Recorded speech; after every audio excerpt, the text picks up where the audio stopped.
Hola, ¿cómo están? Soy Elise Bayán Y yo soy José Utreras, también conocido como Planeta Errante.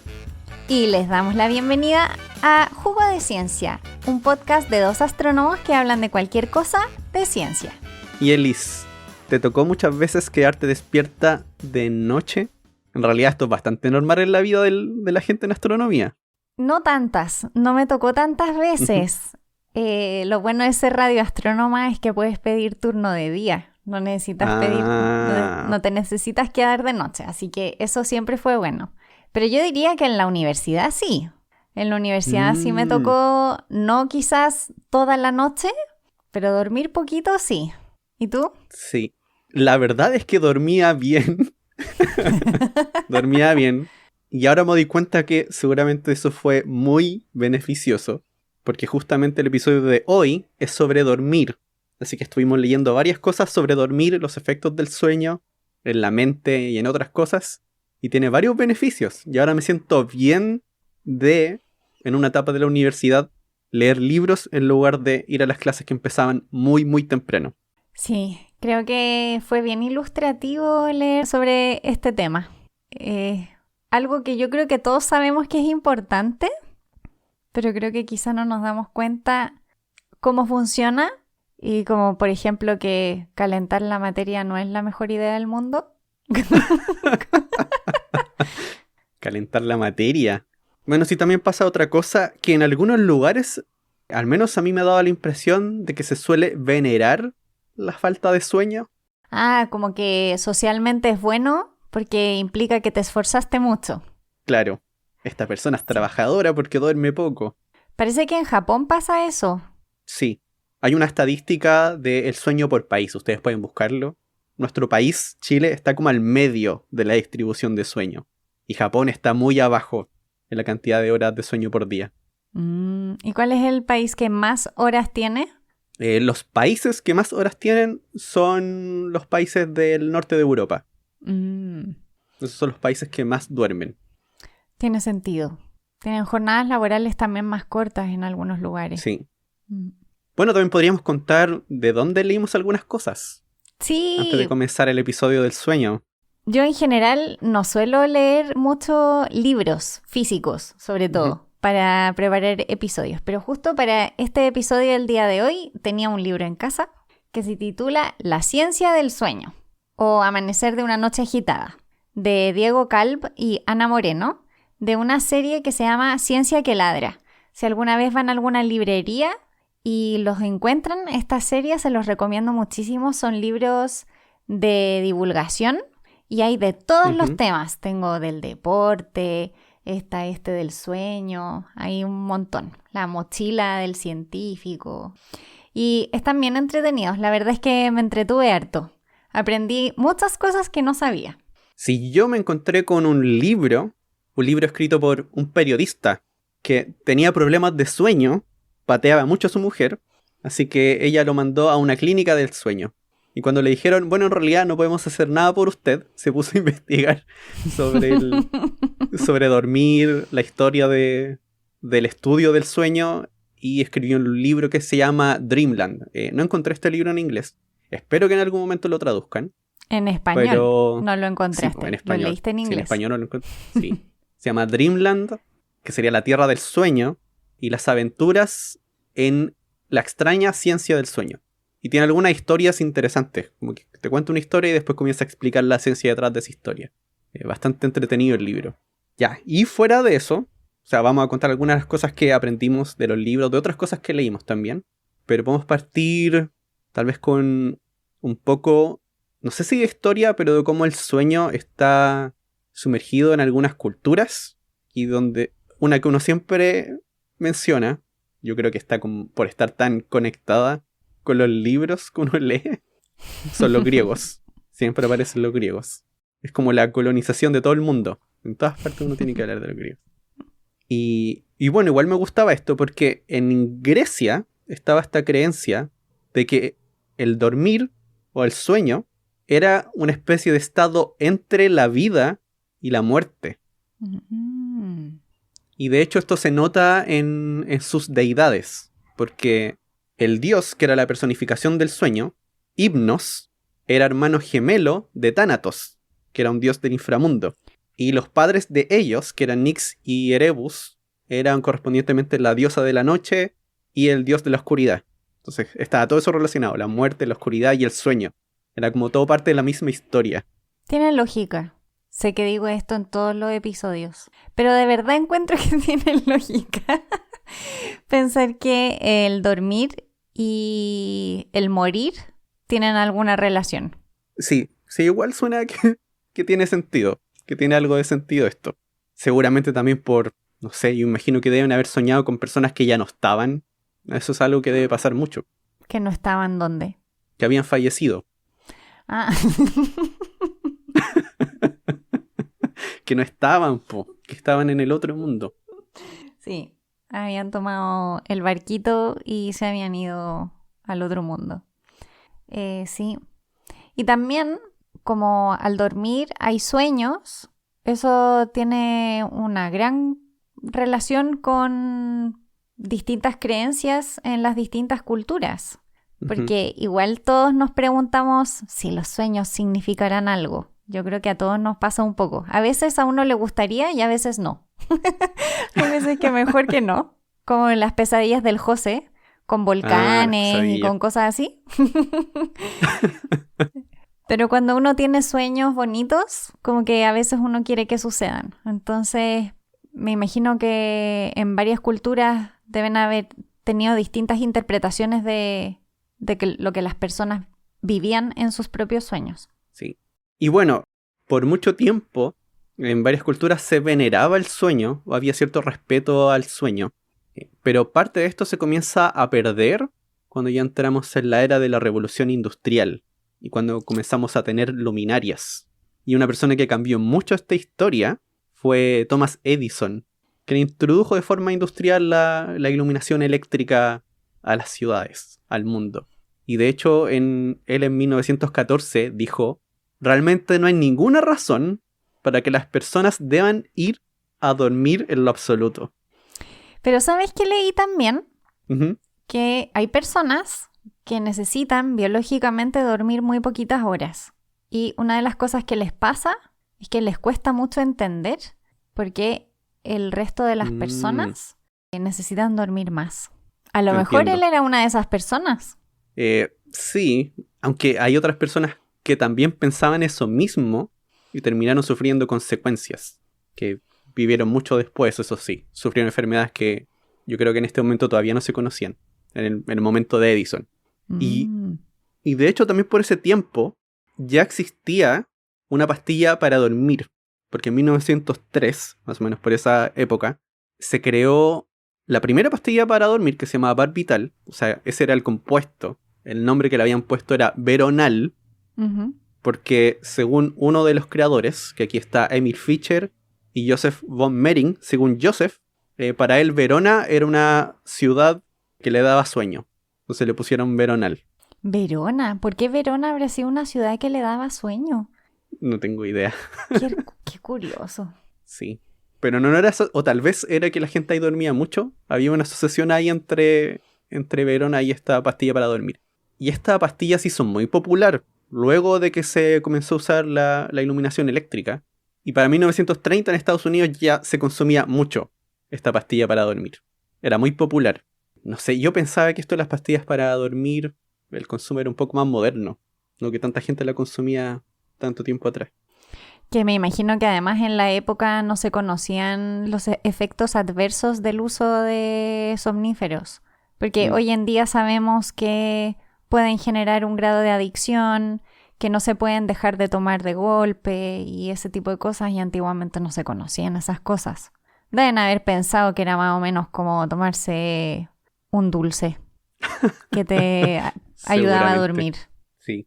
Sí, y bueno, esto es como la parte del sueño, el trabajo. La parte más o menos científica del sueño es súper reciente, o por lo menos de investigación, que uno podría decir, con mayor evidencia, que esto comienza ya a partir de los años 20, hace 100 años atrás. Pero es que también para experimentar o para investigar en temas de sueño se necesita cierta tecnología, porque necesitas poder estar monitoreando a las personas mientras duermen y necesitas monitorear su cerebro, su respiración, su movimiento. Y claro, eso necesitaba más tecnología. Yo creo que por eso es tan reciente. Sí, claro. Y esa tecnología, diría el primer puntapié tecnológico, sería el electroencefalograma. Que la primera vez que se usó para los humanos, para ver actividad en el cerebro, fue en 1924 por Hans Berger, que fue el que lo llamó electroencefalograma, que es lo que hoy se usa también para ver el análisis del sueño. ¿Y qué es lo que uno hace? ¿O qué es lo que se hace? Se ponen electrodos en partes de la cabeza y con eso se dio el descubrimiento de que existen ondas que tienen ciertos ritmos, ciertas frecuencias, mientras uno está despierto y mientras uno está dormido. Y eso ocurre porque cuando estamos pensando, cuando hacemos actividades en el cerebro, se están realizando, no sé si decir descargas eléctricas, pero hay corrientes eléctricas que están fluyendo entre neuronas. Uh-huh. Se comunican entre ellas, de alguna manera. Claro, se comunican entre ellas. Y estas son las primeras ondas que se comienzan a detectar ya en los años 20. O sea, ya había una forma de poder estudiar el cerebro desde afuera. Claro. Que es lo que uno necesita.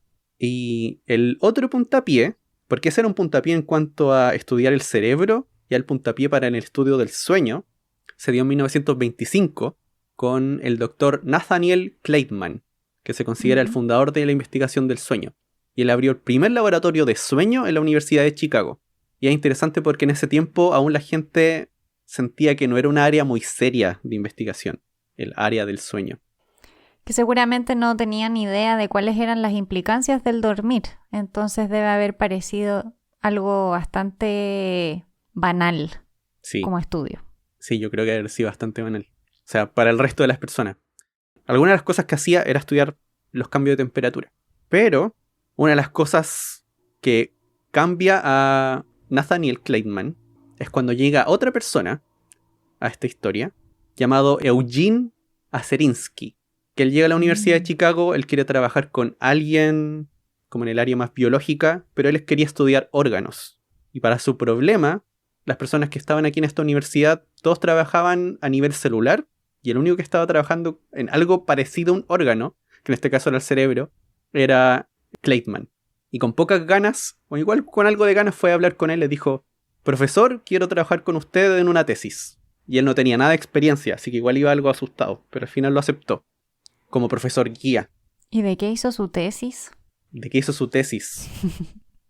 A lo que lo pusieron a investigar fue en el 50, porque había otro doctor que había publicado en Science, ya existía la revista Science en ese tiempo, un doctor llamado Lawson, que decía que él reconocía cuando la gente estaba soñando porque dejaban de mover sus ojos o dejaban de parpadear. Eso era lo que decía. ¿Dejaban de parpadear?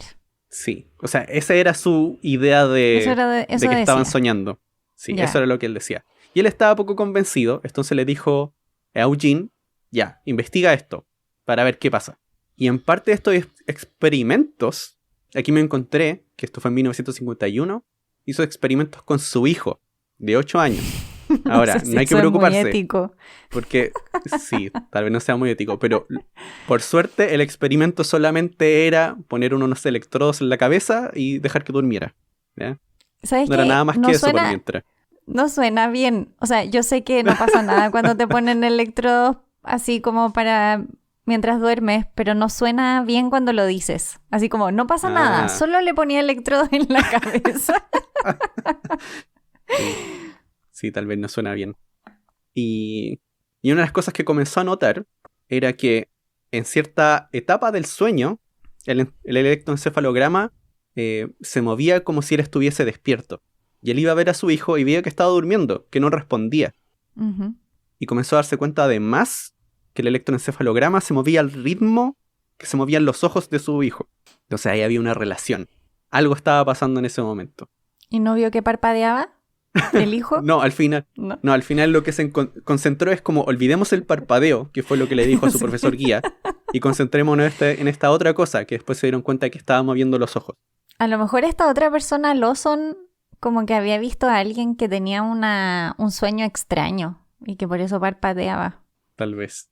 Bueno, también dentro de este grupo había otro investigador que se llama William Demen, que fue el que asoció este movimiento rápido de ojos con el sueño, con soñar, con tener sueño.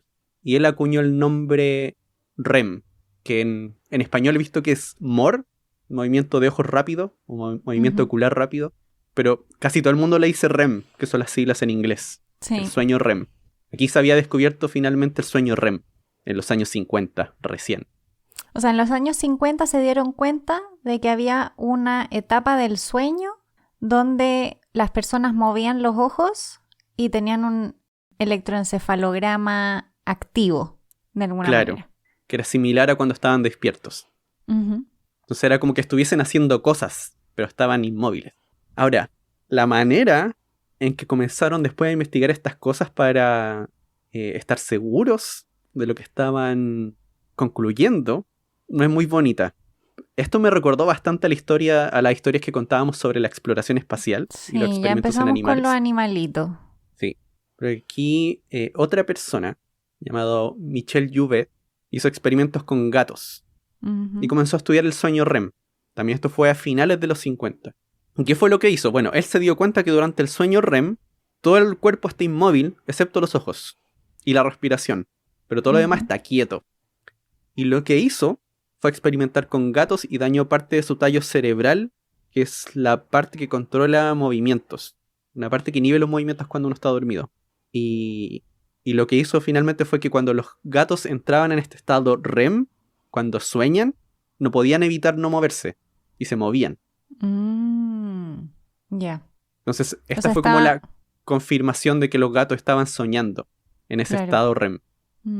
Claro, en el fondo quería lograr el efecto contrario, que no estuvieran inmóviles. No es bonito, para nada. No, bueno, pero si dijéramos cada vez que hacemos un episodio cuando se hizo algo no bonito para descubrir eso, no terminaríamos nunca. ¿Verdad? Y bueno, y esta otra parte también me llamó la atención de la historia. Después con los años se comenzaron a escribir revistas. En los 70 apareció por primera vez la revista Sleep, que es una revista revisada por pares sobre el sueño. En los 70, recién. Ay, pero qué bacán publicar en Sleep. Sí, igual. Nosotros deberíamos haber tenido una revista que se llamara Estrella o algo así. No, nunca hubo ninguna. Chocolate, muffin. Ahí ya habría publicado hartas veces. Muffin de manjar chocolate. Paper por semana. Y aquí es cuando comienza a dar otro salto el estudio del sueño y comienza a darse otro cambio, porque en parte de esta historia menciona que en un principio el sueño se estudia mucho más por psicólogos, como preferentemente. Aún hay cierto estigma a estudiar el sueño, en el sentido de que no hay tantos biólogos involucrados en este tema. No son muchos los biólogos que se meten aquí. Son gente que estudia psicología o que estudian medicina, pero no los biólogos. Todavía no están en esta historia. Y aquí ya estaba la idea de los 70 de que los mamíferos dormían, pero hasta ahí llega la historia. Los mamíferos duermen. Todas las otras cosas, lo más seguro es que no. ¿Ya?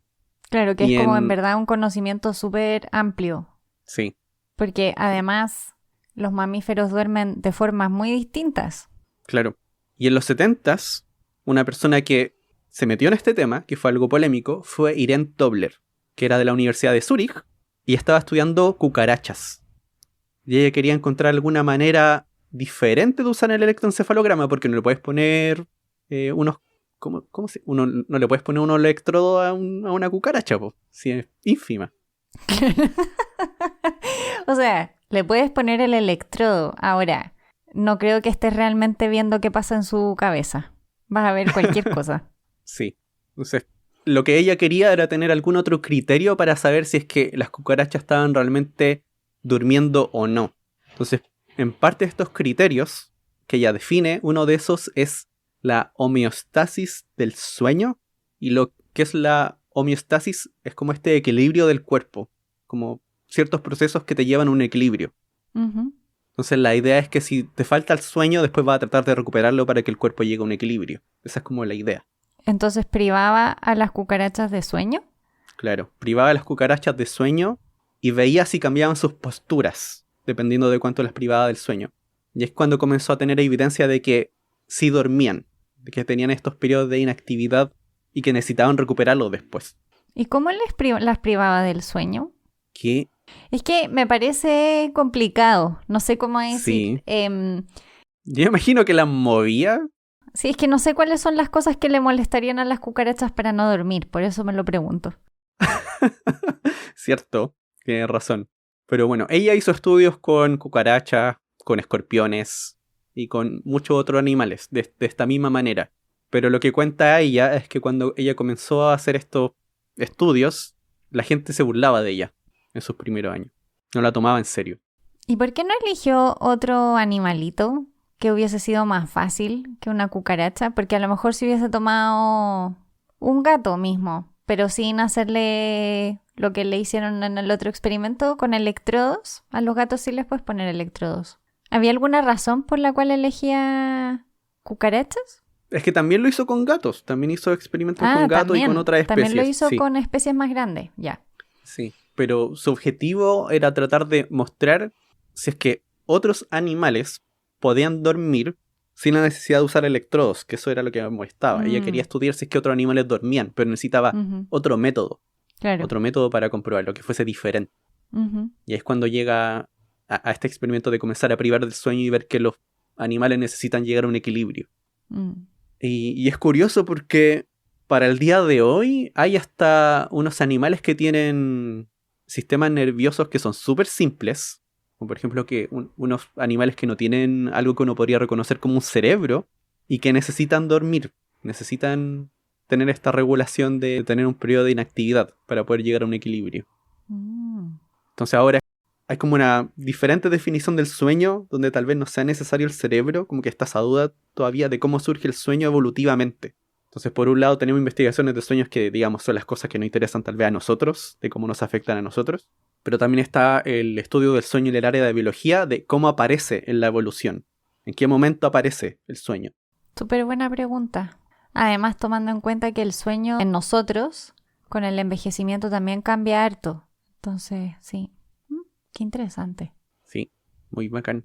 Y otra cosa que se descubrió, que esto ya concierne más a los humanos, es una historia en los 80. Y cuenta la historia de una persona que se llamaba Silvano, que a su edad de 53 años se encontraba en un crucero. Y en el momento en el que había un baile en el crucero, él estaba todo preparado, decía, ya aquí voy a mostrar mis pasos de baile. Se dio cuenta de que estaba empapado en sudor, de la nada. Y ahí fue cuando le vino un shock de miedo, porque él sabía que a su familia, a varios de sus familiares, les había pasado algo parecido en la antigüedad, que lo tenían registrado. Y lo que les solía pasar es que a partir de ahí comenzaban a sufrir de una insomnia crónica, cada vez podían dormir menos y eventualmente fallecían. ¡Qué horror! Y esta era una condición que tuvieron en secreto. Era un secreto familiar esta condición. No se lo contaban a nadie. Pero en este momento, Silvano lo que decidió hacer fue ir a la Universidad de Bolonia y presentarse como un caso de estudio. En este caso tuvo una entrevista con un doctor que se llamaba Pietro Cortelli y le dijo que lo estudiara, que lo que le iba a pasar es que iba a dejar de dormir y que en 8 o 9 meses se iba a morir. Y en un principio el doctor estaba un poco escéptico y ahí es cuando le comienza a comentar todo este árbol genealógico de la enfermedad, que lo podían trazar muy atrás en el tiempo, como hasta el siglo XVIII. Wow. Ya es cuando se descubre una enfermedad que es fatal, que creo que se llama insomnio familiar fatal, sí, ese es el nombre, insomnio familiar fatal, que en este caso es una condición genética. Qué terrible, además, sobre todo como creo la angustia de que no hay nada que puedas hacer, ni intentarlo, Sí. y que cuando llegó ese momento del sudor ya no hay nada que hacer. O sea, saberlo, haber sido choqueante estar en ese momento y decir, ya sé lo que viene. Si hubiese quedado Horrible. 8 o 9 meses bailando, si igual se iba a morir. No, pero igual iba a sufrir porque iba a tener insomnio, no iba a poder dormir. Sí. Y bueno, de hecho aquí también uno entra en la pregunta de cuánto uno puede permanecer despierto. ¿Cuál es el límite del cuerpo humano? O de los animales en general. Sí, no lo sé, pero yo cuando he hecho viajes en avión muy largos, ya estoy muriendo. Siento que si no duermo voy a desfallecer ahí mismo. Y bueno, aquí hay otra historia triste, además, sobre esta pregunta. Porque para responder esta pregunta, adivina qué usaron, po. Un animalito. Un animalito. Usaron ratones. Ratones que los privaban del sueño. Y esto es un experimento que estaba llevado a cabo por el equipo de Alan Rechtshafen. No sé si lo dije bien. Estos apellidos alemanes son tan difíciles de pronunciar. Pero ahí veían que al cabo de como 3 semanas o un poquito más, terminaban falleciendo. La cosa es que no tenían claro por qué fallecían. Después en los 90 dijeron, ya, en ese tiempo no lo tenían claro, nosotros vamos a hacer el experimento de nuevo y ahora sí vamos a ver. Vamos a saber porque tenemos mejor tecnología. Igual no tenían claro por qué era que fallecían. Se cree que era porque les daba hipotermia, pero no hay nada seguro todavía. Lo único que tenían claro era que después de mucho tiempo sin dormir, las ratas iban a fallecer. Al final el cuerpo se descompensa, se sale de ese equilibrio, equilibrio homeostático, donde algo tiene que estar en equilibrio en alguna parte. Y ahí el cuerpo deja de funcionar bien. Les salían manchas a los ratones, comenzaban a actuar raro. Falla generalizada. Claro. Que dormir es muy importante. Y esos son los experimentos como hasta finales del milenio pasado. Como en historia, diría yo. Bien interesante el camino. Seguramente ahora se hacen muchos más experimentos, también con grandes muestras de personas que deben de entregar sus datos cerebrales mientras duermen y cosas así para poder avanzar en entender mejor todo. Sí. Y una de las cosas interesantes en la historia es también, por lo menos con personas, es el tema de la luminosidad, de la luz. De la luz, ¿cómo nos afecta? Sí, porque esta cosa la encontré súper rara. Un historiador, viendo la historia, se dio cuenta que había gente que hacía referencia a 2 sueños o a 2 dormires en la historia pasada. Y ahí se dio cuenta de que había evidencia de que la gente se iba a acostar, porque como no había luz, se iba a acostar temprano. Se despertaba a mitad de la noche y tenían actividades. Y luego se iban a acostar de nuevo. Y luego a partir de experimentos de sueño, privando a la gente de luz, apareció este patrón también. De que la gente dormía, se despertaba a la mitad y después dormía de nuevo. Y por lo general la gente que participaba en estos experimentos decía que ese periodo entre medio era como el periodo más relajado del día. Entre esos 2 sueños. O sea, entre esos 2 dormires. O sea, ahí aparece la idea de que tal vez la iluminación afectó este patrón anterior de sueño, que era despertarse a mitad de la noche. Pero que ya no se puede recuperar. ¿No se puede recuperar? O sea que es difícil hacerlo, porque tienes que privarte de toda luz.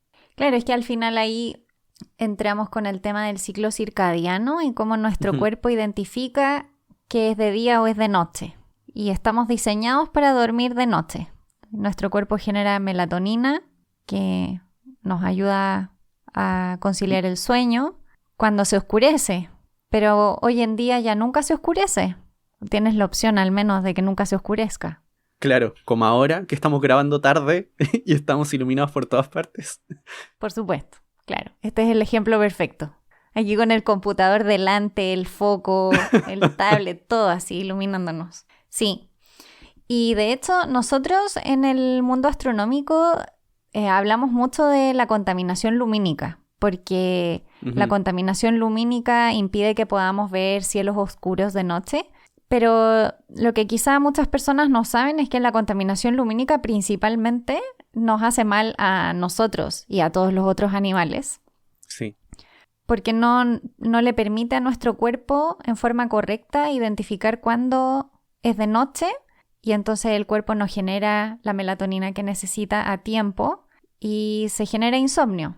Pero no es insomnio porque el cuerpo no pueda dormir, sino porque el cuerpo cree que sigue siendo de día, a pesar de que nosotros veamos que es de noche. Y hoy en día sabemos que eso tiene mucho que ver con el color de la luz. No todas las luces nos afectan de la misma manera. Y yo me acuerdo cuando estudié en el colegio, no sé, José, cuando tú estudiaste en el colegio, cuando viste el ojo, te enseñaron que en el ojo habían 2 fotorreceptores que eran los conos y los bastones, ¿o no? Claro, sí. Cono y bastones. O sea, 3 conos y los bastones. Sí. Ya, pero hay más, no solo con Oni bastones. Y el tercer fotorreceptor, que no tiene un nombre así ni cono ni bastón ni nada, así que no lo vamos a decir, son unas letras, un fotorreceptor que tenemos, Ajá. un tercero, que es solo sensible a una longitud de onda azul, de hecho, porque los bastones son sensibles a un tipo de luz que en realidad nos permite como ver un poco de noche. Ese es como el tipo de visión que nos entregan. Después los conos nos entregan luz. Son sensibles a 3 tipos de luz que vendrían a ser los 3 colores primarios, el azul, el verde y el rojo. Y después este tercer tipo de célula fotosensible es solo sensible a una longitud de onda del espectro azul. Y hoy en día se sabe que eso tiene mucho que ver con la producción de melatonina. Es este tercer tipo de célula. Y de hecho leí, no conozco el detalle en completo, pero leí que se habían hecho también experimentos de esto con personas ciegas.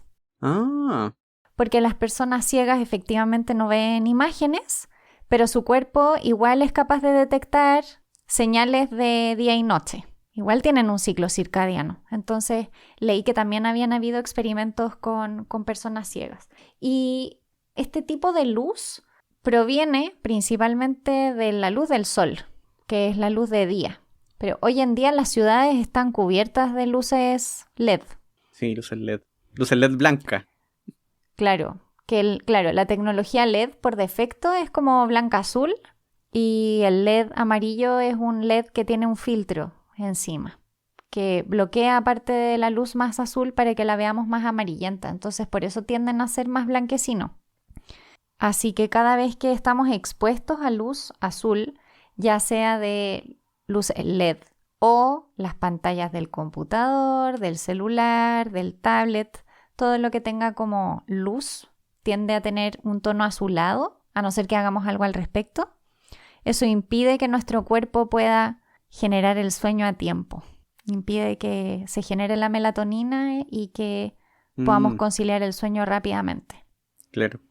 Porque de hecho la producción de melatonina es como 1 o 2 horas antes de que uno se vaya a dormir. Esa es como la idea. Así Sí. que cuando uno está totalmente desconectado de luz, sería como 1 o 2 horas de espera Claro. para tener Pero un buen tenemos sueño, que- por lo menos. Claro. Pero tenemos que recordar que es ese tipo de luz principalmente, la luz más azulada. Así que si quieren que su cuerpo sienta sueño, tienen que tener en sus hogares luces amarillas, luces cálidas. Yo sé que hay muchas personas que no les gustan las luces cálidas, Ujú. pero de verdad los va a ayudar. Sí, a mí me encantan las luces cálidas, las bien amarillas. Y eso es una cosa que no revisé, que podría haber sido bueno, si es que sirven estos cambios de colores en los computadores o en los celulares, porque ahora justamente vienen con estos cambios de modo noche, Ujú. tienen este modo nocturno, que justamente lo que hace es volver las luces más amarillas. Pero no he encontrado, o sea, por lo menos no encontré algún estudio que dijera cuál es la efectividad de estos mecanismos. Si realmente se suprime mucho la luz azul o es una cosa óptica nomás. No lo sé, sabes que yo tampoco lo busqué, pero yo me imagino que deberían servir algo. El problema es que algunos de esos filtros, yo he visto, o sea, por ejemplo, yo en el celular tengo uno que se nota mucho. Cuando tú lo pones se ve súper amarillo la pantalla. De hecho, la tengo siempre así, día y noche, en amarillo. Pero en otros aparatos electrónicos me ha pasado de poner el filtro y no se ve mucho la diferencia. Yo creo que si no se ve mucho la diferencia es porque no debe servir mucho. Seguramente. Eso o tengo los ojos poco sensibles a los cambios de color, pero igual sería algo interesante a revisar para el futuro. Sí, esperemos que ahora haya más investigaciones. De hecho, estaba pensando que esta debe ser como la época de oro. No sé si época de oro, pero una muy buena época para estudiar el sueño. Hasta le recomendaría a la gente que se metiera en esta investigación, porque en un momento la cantidad de datos que van a tener, sobre todo con estas cosas que usa la gente ahora, estos brazaletes que miden el sueño, Tienes razón, es que por un momento lo dijiste y yo dije, ¿por qué la pandemia sería un buen momento para estudiar el sueño? No. Pero sí, ahora todo el mundo tiene, no todo el mundo, nosotros no tenemos, pero hay gente que tiene estos relojes inteligentes que están todo el tiempo midiendo cosas. Sí, No sé sí, ni qué que cosas miden. se supone que miden algo que aún no mencionamos, que son las fases del sueño. Pero yo creo que podríamos mencionar eso a la vuelta de una pausa. ¿O Ya, no? me parece. Vamos a la pausa.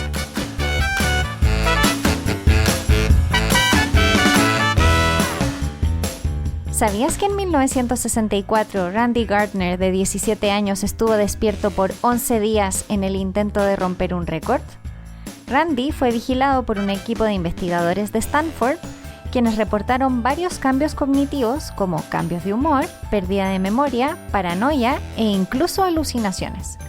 El récord actual es de 18 días sin dormir.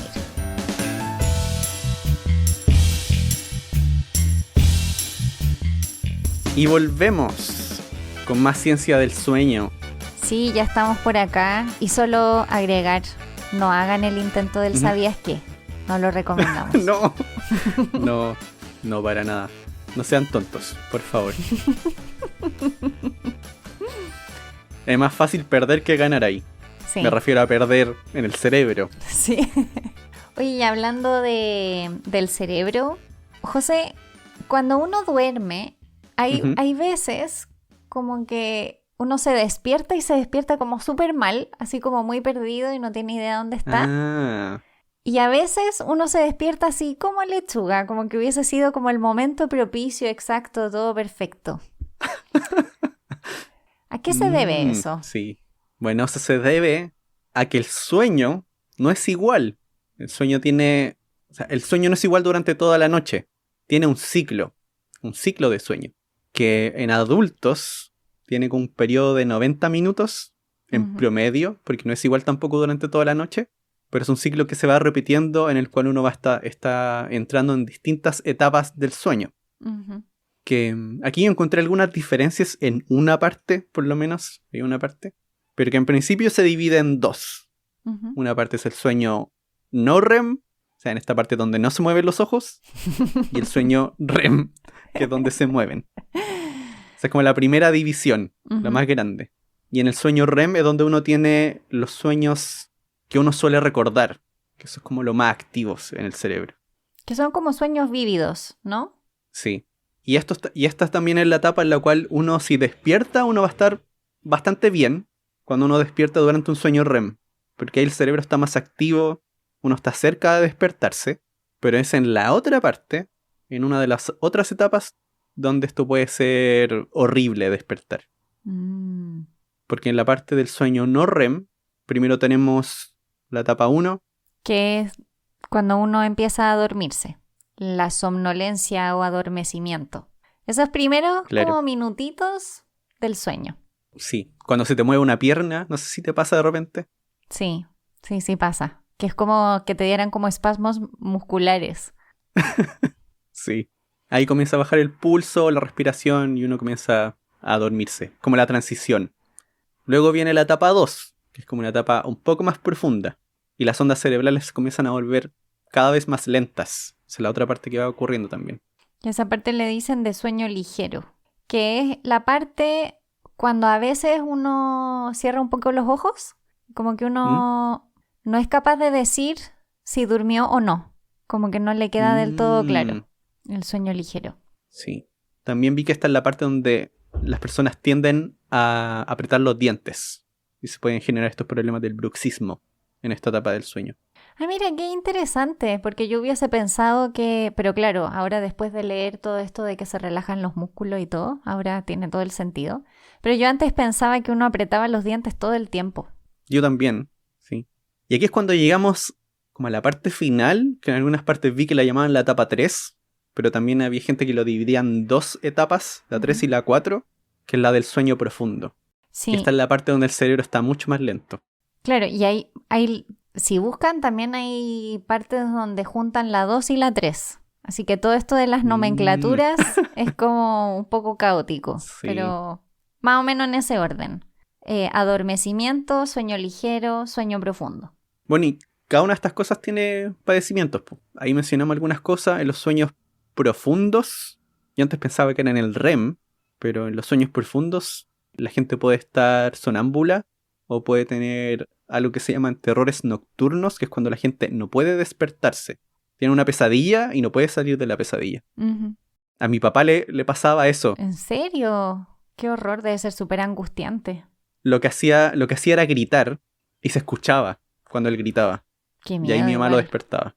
También Sí. acá está el tema del insomnio familiar grave, en esta etapa del sueño profundo, que mencionaba José, el sudor y que se iba a morir. Qué terrible. Y en el sueño REM pasa otra cosa que se parece al terror nocturno, pero que es otra cosa, que es la parálisis del sueño. Claro. Porque como les habíamos dicho, en el sueño REM el cuerpo se inmoviliza. Y también lo que pasa con las fases es que uno va de la fase 1 y va bajando al sueño profundo y después uno comienza a subir de nuevo. Como Claro, que uno va va y hacia el viene. estado de estar despierto. Y cuando uno está como en ese estado del sueño ligero, después uno pasa al REM, que sería como entre estar durmiendo y estar despierto de nuevo. Entonces hay gente, lo que le pasa es que cuando está en ese estado REM, cuando no se puede mover, se despierta Claro, y el cuerpo no responde. y no puede moverse. Uh-huh. Y el cuerpo no responde. Sí. Algo también que me llamó la atención es que vamos perdiendo tiempo de sueño REM con el tiempo. Esto suena un poco como trabalenguas. Pero según vamos envejeciendo, nuestra etapa REM va durando menos tiempo. ¿En serio? Cuando uno toma como en promedio, uno diría la fase REM es 25%. Pero en un recién nacido, la fase REM es 50% del tiempo. Y según uno va envejeciendo, ese tiempo va disminuyendo. Bueno, también pasa otra cosa, que es que durante el sueño, al principio, como la primera mitad del sueño, lo que más hay es sueño profundo, en comparación a REM por lo menos. Hay más sueño profundo que REM, pero cuando uno va finalizando la noche, es al revés, casi ni hay sueño profundo, ya hay más REM. Más REM. Y entonces cuando uno duerme poco, está también cortando mucha más parte de esa última etapa. Que una de las cosas que se notan, o que por lo menos vi que notaban, era que cuando la gente dormía poco, el cuerpo trataba después de recuperar esas horas. No era una relación 1 a 1, no era si te faltaba dormir 1 hora, tú dormías otra hora. Uh-huh. Pero el cuerpo trataba de recuperar ese ciclo después. Bueno, y ahí ahora también contestamos la pregunta que yo le hacía a José, que uno debería intentar despertar en el sueño ligero o en la fase REM, pero no despertar en la etapa de sueño profundo, porque ahí es cuando uno despierta Claro. mal. Y no sé si ustedes han visto, Sí. pero en los celulares también uno puede descargar aplicaciones que traquean el ciclo del sueño y uno pone la alarma e intenta despertarte en el mejor momento.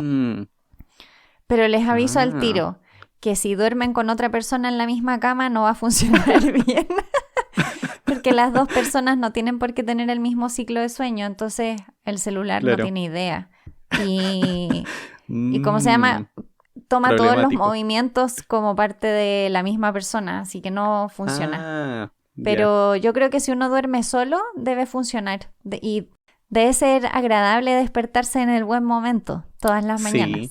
Sí, debe ser agradable. Bueno, también por ese motivo se recomienda que las siestas no sean muy largas. También. Sí. Que no se pasen de media hora, porque cuando te pasas de media hora, ahí es más probable que entres al sueño profundo. Uh-huh. Que es como a lo primero que uno va, como que uno va casi directo al sueño profundo en la primera etapa del sueño. Entonces, si uno alarga mucho la siesta, más de media hora, uno va a quedar en ese sueño profundo y uno va a despertar mal. Sí, va a ser peor. Eso no quiere decir que no les venga bien una siestecita, porque de hecho, dormir ayuda a memorizar muchas cosas. O sea, la memoria se consolida en el sueño. Y a veces nos pasa que cuando estamos despiertos no logramos resolver problemas complejos, porque estamos cansados nomás. Y basta pegarse una dormidita, al menos eso dicen los investigadores, y eso te permite que se consolide el problema que estás intentando resolver y luego que puedas encontrar esa solución. Así que sería bueno que en el trabajo pudiésemos tener la siestecita de mediodía, así como para volver más preparados. ¿Cierto? Sí, sí estaba viendo que hay varias investigaciones sobre la siesta. Pero ya que tocaste esto de la memoria, algo que me pareció curioso es que leyendo sobre esto hay como dos corrientes Ujú, que yo imagino que deben ser parte de una misma solamente, ujú, que debe ser un conjunto de ambas, que tienen que ver con esto de la memoria. Por un lado, como la vista más clásica, es que durante el sueño, y esto es algo que pudieron ver con ratones, cuando uno está durmiendo, comienzan a crecer como unas espinas en las neuronas, que se llaman espinas dendríticas, ujú.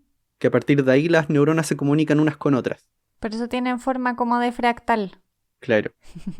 En una de estas investigaciones trataban de asociarlo como un árbol, que cuando el cerebro, cuando una persona aprende algo, y en este caso usaban ratones, porque lo que hacían aquí era modificarlos genéticamente para que esas espinas brillaran Ujú, cuando crecieran. Cuando aprendían ciertas cosas, ciertas ramas crecían, ujú. como que eran ramas específicas, y se consolidaban estas uniones entre las neuronas, estas conexiones. Entonces trataban de decir que cuando uno duerme, se refuerzan conexiones entre neuronas que luego se terminan convirtiendo en una memoria a largo plazo. De ahí uno puede aprender. Pero también está la otra como escuela Ya. que lo que dice es que dormir para lo que sirve es para olvidar cosas. Como Entonces que hay unos limpia. investigadores que, claro, hay unos investigadores que lo que creen es que parte de la memoria en realidad lo que más hace es construirse durante el día, cuando uno está despierto, y cuando uno duerme, lo que va pasando es que, bueno, se van construyendo estas conexiones entre neuronas, pero en un momento el cerebro se satura, Ujú, porque tienes demasiadas conexiones, y el cerebro está ocupando mucha energía, necesitas irte a dormir. Cuando te vas a dormir, el cerebro comienza a limpiar conexiones, y comienzan a deshacerse algunas de estas espinas, y comienzan a reducirse en tamaño o a desaparecer. ujú. Entonces comienzas a borrar memoria, comienzas a borrar información. Y ahí después al nuevo día puedes volver a aprender cosas. Entonces también, si tú quieres aprender, tienes que dormir. Pero también si quieres memorizar, tienes que dormir. De cualquier forma es una combinación. Y todo esto sucede en la fase REM. La fase REM es clave. Creo que hay algunas de estas cosas están asociadas a la fase lenta y también hay otras a la fase REM. O sea, al sueño profundo y a la fase REM. Que al parecer hay una combinación de las dos. Ujú. Bueno, hay un estudio de memoria que es súper específico, que a mí me llamó mucho la atención, porque ya están asociando como etapas del sueño a distintos tipos de aprendizaje. Ujú, Y como tú mencionaste, el sueño de los niños no es igual al de los adultos. ujú, Se esperan que haya ciertas diferencias. Y una de estas diferencias es un tipo de aprendizaje que tiene que ver con asociar conceptos, como definiciones que uno tiene que memorizar, ujú. o cómo se escriben palabras, que se suele llamar memoria declarativa en estas investigaciones. E hicieron un experimento con niños y adultos, en los cuales tenían que asociar objetos inventados con una función, y veían el efecto de dormir en la memoria. Y también veían el efecto de no dormir. Entonces veían que cuando no dormían, que en realidad les enseñaban en la mañana y les preguntaban en la tarde, Ujú, no había diferencia entre niños y adultos. ujú. Pero cuando les preguntaban al día siguiente, o sea, si le enseñaban en la tarde y después esperaban a la mañana siguiente para preguntarles sobre estas asociaciones, los niños lo hacían mejor, pero no encontraron una diferencia en los adultos. Ya, o sea, los adultos lo hacían igual que Igual, cuando no dormían. claro. Ya. Qué Por lo menos este interesante. tipo de memoria. Ujú. Pero igual tiene sentido porque, por ejemplo, también muchos tipos de monos tienen que aprender a temprana edad todos los tipos de alimentos que pueden consumir y los que no, que son cientos en la selva, por Mm, ejemplo. Y me imagino que eso tiene que ver con el tipo de aprendizaje que tú estás mencionando. En el fondo es como el claro. aprendizaje para la supervivencia. Y eso lo aprendes cuando Mm, joven y luego ya no necesitas cierto. aprenderlo, ya está en tu memoria. Así que debe tener también que ver con eso. Sí, tienes razón. No había pensado en eso. Y bueno, es un experimento con humanos. Hay otro experimento con moscas que a mí me dejó perplejo. Perplejo. A ver, cuenta. Que estaban estudiando esta consolidación de la memoria. Y una cosa que notan es que hay un tipo de aprendizaje en las moscas que es aprender del rechazo. Cuando las moscas se aparean con una mosca macho, después rechazan a los machos siguientes. ¿Ya? Ya. Y los machos que vienen aprenden del rechazo y después de un tiempo dejan de seguir molestando a las moscas hembras, que se aparearon ya. Como que aprenden que no tienen que molestarlas. Ah, ya entendí. Una de las cosas que veían era que las moscas que más las rechazaban dormían más, y también que si prevenían que durmieran, no aprendían que tenían que dejar de molestar a las hembras. Lo seguían intentando nomás. O sea, el dormir era clave para que aprendieran, como para que se consolidara ese aprendizaje. Sí. Y también encontraron que se activaban algunas neuronas que están involucradas con la dopamina. Ujú. Si las activaban artificialmente, las moscas necesitaban menos rechazos para aprender. Qué curioso. Oye, ¿cómo saben cuando las moscas están durmiendo? Buena pregunta. No tengo idea. Tal vez ven una posición, porque por lo menos en el caso de las cucarachas, habían unos dibujitos, que era como cuando la cucaracha hace cierto ángulo con la horizontal, es porque está durmiendo. La próxima vez que veo una mosca en mi casa, me voy a preguntar, ¿estará durmiendo? Porque algo que en toda esta lectura para este episodio de hoy, una de las primeras cosas que uno lee es que todos los animales duermen en formas distintas. Y yo, nada que ver con este momento del episodio, pero yo aprendí que las jirafas duermen con un ojo abierto. ¿Con un ojo abierto? Como los asesinos en las películas. Es que es por la misma razón, tienen que estar atentas. Son muy grandes para esconderse. Cierto, son muy grandes, no pasan desapercibidas. No. ¿Dónde estará la jirafa? Más encima hay tan pocos árboles donde viven. Sí, es verdad. No es como que se puedan esconder. Así que tarea, saber cómo duermen las moscas. Sí, como mencionaste las jirafas, un animal que repetían en la mayoría de los artículos que leí era el delfín y los mamíferos marinos, que mencionaban que varios dormían como la mitad del cerebro. Sí. Apagaban una mitad, después apagaban la otra mitad. Sí. Y también están todos los que no duermen inmóviles. Como que no dejan de moverse. Y en realidad es un poco como lo mismo, ¿no? Porque apagan solo parte de su cerebro. Bueno, apagan. Apagan es un término súper informal, ¿eh? No se siente, si alguien nos escucha y es experto, no se sientan mal. Pero... Sí. No es que hagan on-off. Pero claro, tienen una parte de su sistema motor que está activo y no dejan de moverse. Ah, ya entiendo. Porque el cerebro sigue activo cuando uno duerme. Ya entiendo. Claro. Sí. Sí, pero es que también uno dice se apaga y quizá como que va a ser así como wow, cuando uno se apaga la luz. No funciona así. Sí, y también al parecer algunos animales ocupan estrategias de manada para poder dormir. Ah, eso no lo leí. Sí. Algunos patos, cuando se juntan, los patos que están en la orilla duermen distinto a los patos que están en el centro. Claro, a ti te toca hacer turno, así que tú medio duermes nomás. Raro. Sí, raro. Sí, bueno, esa es una de las funciones. Memoria, animales duermen diferente, pero otra función muy importante es limpiar el cerebro. ¿Limpiarlo de qué? De cosas que se van acumulando. Durante los procesos que se generan en el cerebro, van quedando ciertos desechos metabólicos. Uno bastante conocido es la beta-amiloide, que está relacionado con una enfermedad, que es el Alzheimer. En el Alzheimer se forman unas placas de beta-amiloide, que son unas proteínas, y que impiden la comunicación entre neuronas. Entonces también hay gente que ha hecho tal vez una relación entre dormir mal y el Alzheimer.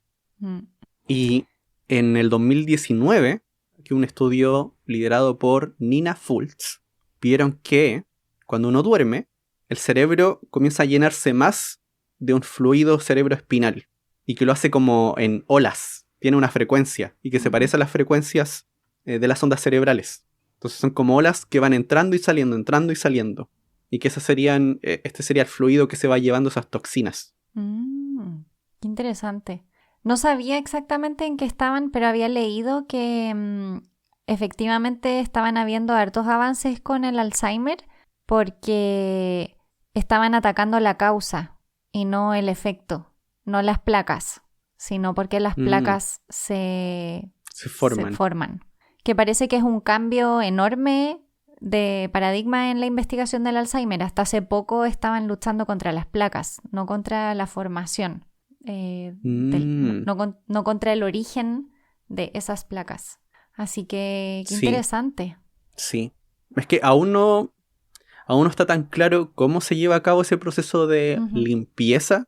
Solamente se han ido encontrando estas evidencias de que el fluido se va moviendo en el cerebro durante la noche. Y eso iría sacando parte de estos residuos que se van acumulando y uno necesita llevar el cerebro a un estado limpiecito para poder estar bien al otro día. Otra razón para dormir bien. Otra razón para dormir, sí. Bueno, y también el peso. Dale. Pero antes del peso yo creo que nos saltamos una que iba antes, que era como el crecimiento. ¿Cuál? Ah, ¿verdad? Nunca la dijimos. El crecimiento. Y también por eso las guaguas duermen tanto. Dormir es clave para que se generen las hormonas necesarias para poder crecer. Para crecer, para engordar. Así que sin dormir no hay crecimiento. Se me había olvidado eso, ¿cierto? Se necesita dormir. También una de las razones, no sé específicamente cómo afectará, pero hay razones por las cuales se prohíbe que los niños muy chicos consuman cafeína. Como Coca-Cola. Porque también afecta al ciclo del sueño. Claro, ya lo vimos en el episodio del café. Sí. Y el peso. Eso, ¿qué ibas a decir del peso? Sí. Que hay unos estudios que han mostrado que cuando la gente duerme poco, aumenta una hormona que se llama grelina, que es una hormona que está asociada con la señal de hambre, de que necesitas comer. Aumenta esa hormona. Y también se reduce la leptina, que es la hormona que te dice estoy satisfecho. Que no tienes hambre. Sí. Así que confabulan mal. Claro, tienes hambre y no te sacias. Sí. Y también se ha encontrado que por lo general las personas tienden, y yo me he dado cuenta de esto en mí mismo, las personas tienden a buscar cosas con alto contenido calórico cuando duermen poco. Chocolates, dulces, galletas. Pero también es que cuando uno duerme poco, como que te baja la temperatura. Así que cierto. Capaz que tenga que ver con eso. Sí. Está todo relacionado. También había estudios que señalaban que es más difícil controlar los impulsos cuando duermes poco. Entonces también hay tal vez un problema ahí con la voluntad. Así como la fuerza de voluntad de decir, no, hoy día no voy a comer. Claro. O sea, no hoy día, pero no voy a comer ahora porque no lo necesito. No, como igual nomás. Hay que dormir más, José. Sí. ¿Hay algo más? Yo solo quiero compartir lo que aprendí de la leche caliente. Ya. Después yo voy a contarte otra cosa. A mí no me gusta la leche. Me da un poco de asquito. Cosas de la infancia. Nada muy grave. Pero sí, conozco personas que les gusta beber leche tibia para conciliar el sueño. Es como una costumbre. Y yo siempre había pensado que era un poco como una maña.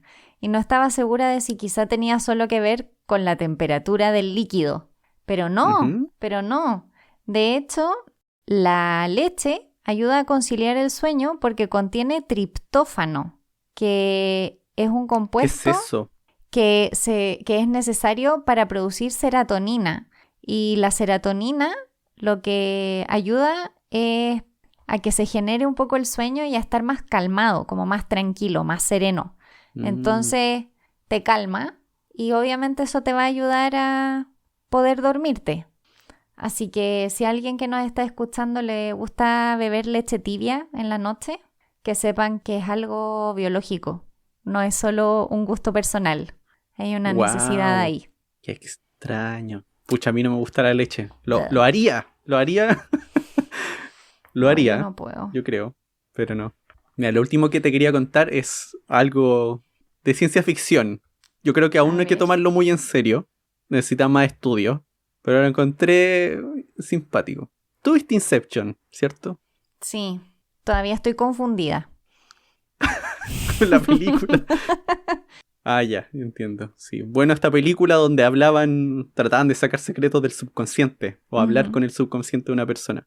Bueno, resulta que hay unos 4 grupos en Alemania, Francia, Holanda y Estados Unidos que comenzaron a hacer experimentos con esto. trataron de entrenar a personas para tener sueños lúcidos, Ujú. que esto es cuando uno sabe que está durmiendo, y que supiesen hacer ciertas cosas para responder preguntas, como mover los ojos, sonreír, cosas que se pudiesen ver afuera, Ya. ¿ya? Y durante estas sesiones que dormían, les hacían preguntas durante el sueño REM. Ujú. Preguntas de matemáticas, de respuestas sí o no.